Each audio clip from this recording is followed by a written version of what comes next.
Voilà, la liturgie a été aussi au centre du changement qu'a amené Vatican II. Et il y a des petites questions, bon, peut-être très de détail. À quel moment le latin n'a plus été la langue obligatoire de la liturgie? Comment les dernières photos de Paul VI le montrent portant la tiare quand l'a-t-il déposé sur l'autel? Le rôle du grégorien, la prière comme prière chantée de l'Église, pourquoi l'Église de France l'emploie si peu, voilà. Peut-être pourquoi le pape, évêque de Rome, n'est-il pas atteint par la limite d'âge des évêques qui a été voté aussi, enfin, puisqu'il est évêque de Rome. Bon, peut-être... Je ne répondrai pas à cette question. Voilà. Dans la liturgie, on est passé de le prêtre dos au peuple, au prêtre face au peuple, le changement, voilà. Est-ce que par derrière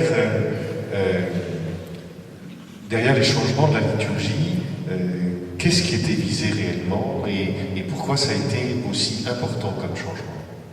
Oui, ben donc vous savez que c'est le pape Jean XXIII qui avait voulu que le premier texte qui vienne en discussion soit le texte sur la liturgie.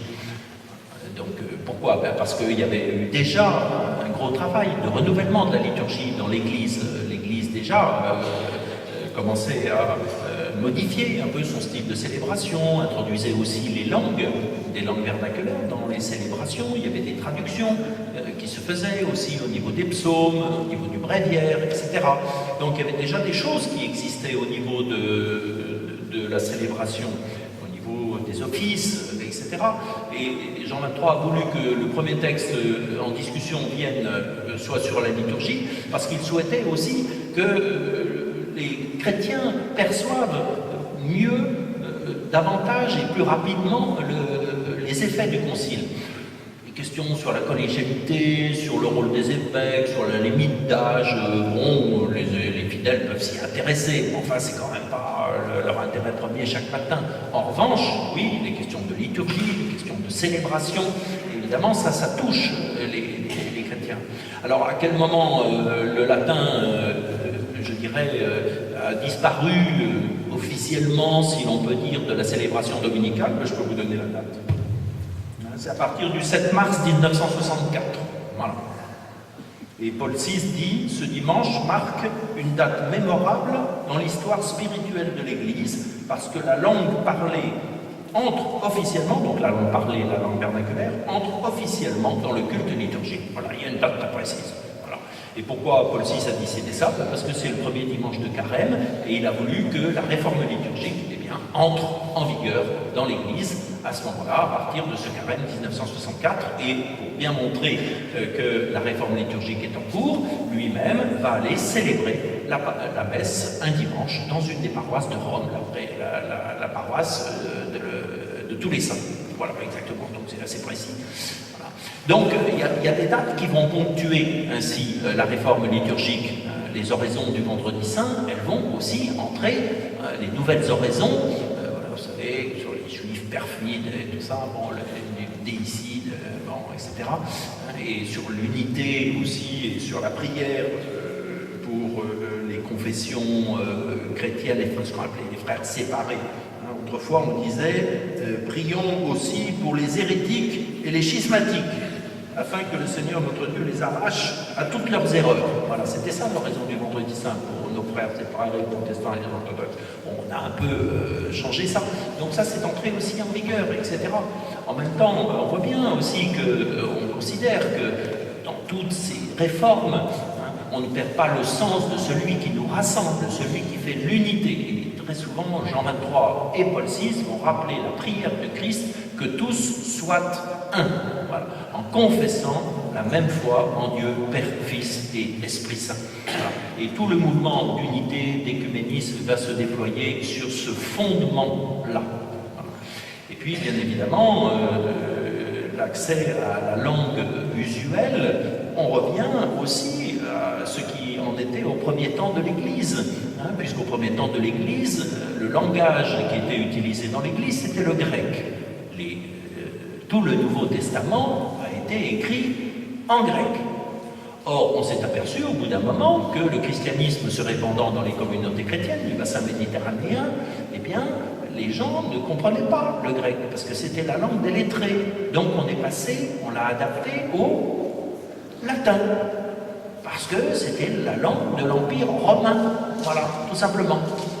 Donc on est revenu finalement à cette adaptation première, c'est-à-dire de rendre accessibles les trésors de la parole de Dieu, de la liturgie, des saints-pères, etc., comme on disait à l'époque.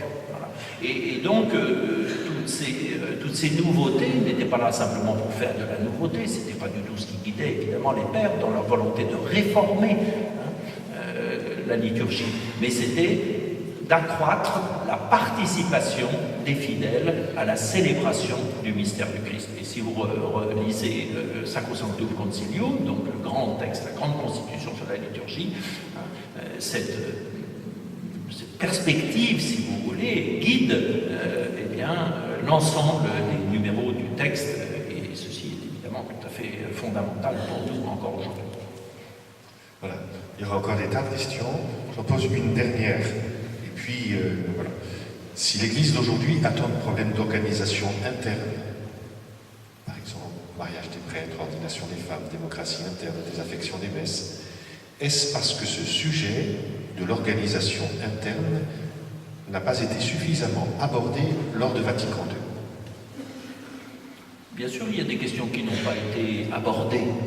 L'ordination des femmes, je ne crois pas que ça ait été abordé au Concile. Oui, le célibat des prêtres, oui, a été une question qui a été abordée au Concile, effectivement. Donc j'ai mentionné tout à l'heure qu'il y avait 2 textes qui sont sortis du Concile au sujet des prêtres. Voilà. Et donc la question du célibat, oui, c'est vrai, elle s'est posée au Concile. Et il y a même un certain nombre d'évêques qui ont demandé, dans les débats, dans leurs interventions, eh bien, que cette loi du célibat, encore une fois, pour l'Église catholique latine, que cette loi du célibat soit levée, de la même manière que cette loi n'est pas en vigueur dans les églises catholiques de rite oriental, comme vous le savez. Donc, à l'image de ce qui se passe dans les églises catholiques de rite oriental, eh bien, que des hommes mariés puissent être ordonnés prêtres. Bon. Et Paul VI a souhaité que cette loi du célibat soit maintenue pour les prêtres de l'église latine. Donc ça, c'est une question qui a été effectivement soulevée. La question du diaconat, telle qu'on la connaît aujourd'hui, du diaconat permanent, j'entends. Aujourd'hui, on voit dans beaucoup de diocèses de notre Église, eh bien, des hommes mariés qui sont ordonnés diacres. Il y en a dans cette assemblée. Et il y en a certainement dans cette assemblée, bien sûr. Voilà. Mais ça a été une question extrêmement disputée au Concile. Et en particulier, est-ce que l'on peut ordonner des hommes mariés diacres? Eh bien, cette question, finalement, elle a reçu une réponse positive, mais ça a été une question qui n'était pas du tout partagée par tous les évêques, loin de là. Parce que certains pensaient que, puisque on permettrait à des hommes mariés de devenir diacres, eh bien que ça allait faire diminuer le nombre de prêtres, par exemple. D'autres souhaitaient que, évidemment, des hommes mariés puissent devenir diacres, peut-être avec l'arrière-pensée qu'après ils pourraient devenir prêtres, ce qui n'est pas le cas dans notre Église latine, voilà, etc. Donc il y a des tas de questions, effectivement, qui ont été évoquées au Concile, et puis il y en a d'autres qui n'ont pas été évoquées au Concile parce que ça n'était pas l'époque, et qu'aujourd'hui on les met en œuvre, et on les met en œuvre, pourquoi? Parce qu'il y a des choses qui sont nées du Concile et qui permettent aussi le dialogue et le partage des questions, et par exemple les synodes diocésains, c'est un fruit du Concile. Et les synodes diocésains sont des assemblées qui permettent aussi à tous les fidèles de pouvoir exprimer, de poser leurs questions. Ça n'est pas interdit de poser des questions. Après, les réponses, elles viennent au rythme de l'Église, qui est un rythme éternel. Merci. Merci beaucoup, Patrice.